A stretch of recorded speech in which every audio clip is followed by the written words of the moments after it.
So I'm very happy to see that early this week in Israel, our great leaders from Israel, from Morocco, and of course from the other Arab countries like Egypt, UAE, Bahrain, actually all joined forces and came to Israel for a message of peace. But you know, peace for the leaders is a vision.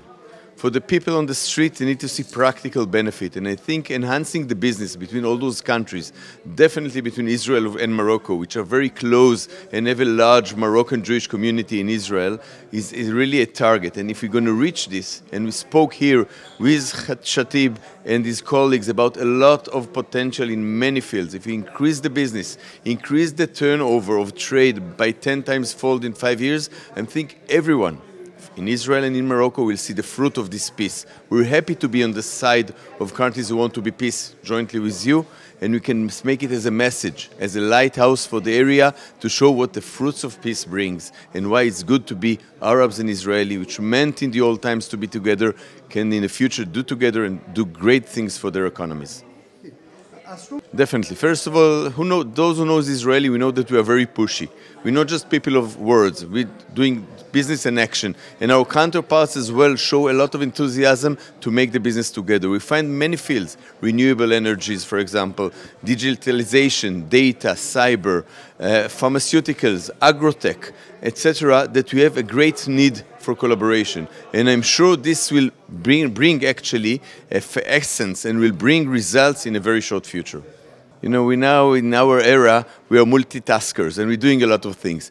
And we actually highlighted those 6, 7 areas to start with. I'm not sure that with every area will be successful on the first instance, but we will start with the 6, 7 areas I mentioned before, and we have 2 or 3 with a very fast success, it will be great, and then the other will follow. First of all, I'm pushing very hard our government, and I'm sure yours as well, for making a free trade agreement. Free trade agreement will make the trade easier. I think this is the first. Second of all, I hope that in the short near future, we will have an economical attaché actually here in Morocco, because at the moment we're understaffed, our government is understaffed here, which will allow to increase the relationship. Our private bodies will put all effort and endeavor in order to make it happen. So I think if FTA will be there, staff will be there, actually delegation coming and going already, I'm sure that the success is just behind the corner.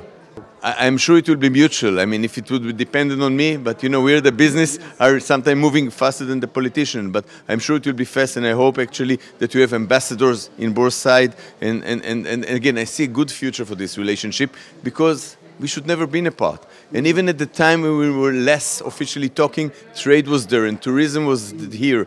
I'm sure that we have a good starting point. Yes, we're in discussion for that, we're supporting that. It will give a lot of opportunity to escalate actually trade. And there is some other opportunities. For example, if you know, Israel and Egypt and the US have the quiz agreement for textile. And Morocco is very strong with textile, Israeli can contribute to textile, and we both can do with the Americans some kind of quiz type agreement which actually facilitate whatever you and us doing for exporting textile to the US. So there's a lot of other potential, but FTA, free trade agreement, should be first and should be soon. As I said before, we're working with 2 layers. The government should actually make the free trade agreement, economical attachés, ambassadors, etc. We and the CGEM actually doing a lot of connecting. Actually, we bring out our technologies, our knowledge, our strong points for Israel, and on their side for Moroccan. And beside the delegation, we'll make a lot of personal connection between people. When you start to connect and you start to get support, things start to grow up. And when business will grow, I think at the end, we will just be the one to sideline these activities and not to push it forward. But initially, yes, both private economical bodies should put their best efforts in order this to happen.